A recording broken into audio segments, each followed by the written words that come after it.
Assalamualaikum warahmatullahi wabarakatuh. Perkenalkan, nama saya Maya Sari Dewi dari Prodi Bisnis Digital kelas B, tugas Bahasa Indonesia. Di sini saya akan menjelaskan dan memberikan contoh fungsi dan kedudukan bahasa Indonesia. Yang pertama, saya akan menjelaskan tentang fungsi bahasa Indonesia.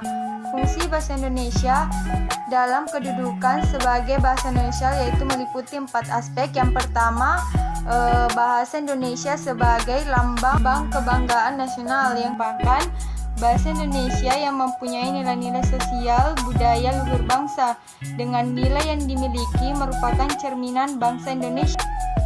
Untuk itu, kita sebagai warga negara Indonesia harus bangga dan menjunjung tinggi dan mempertahankan nilai-nilai yang terkandung di dalam serta mengamalkan sesuai dengan isi nilai sosial dan budaya luhur bangsa.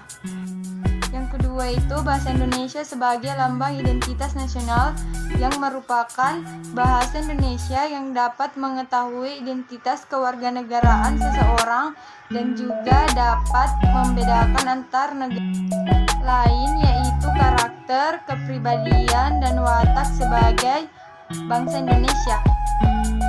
Yang ketiga itu bahasa Indonesia sebagai alat pemersatuan seluruh bangsa Indonesia. Ini masyarakat Indonesia yang beragam latar belakang sosial budaya dan berbeda-beda, bahasanya dapat disatukan melalui bahasa Indonesia, bersatu dalam satu kebangsaan dan mempunyai cita-cita, rasa senasib, dan sepenanggungan yang sama. Yang keempat itu bahasa Indonesia sebagai alat penghubung antar budaya dan antar daerah. Bahasa Indonesia sebagai alat penghubung antar budaya dan daerah itu maksudnya dapat dirasakan dalam kehidupan sehari-hari.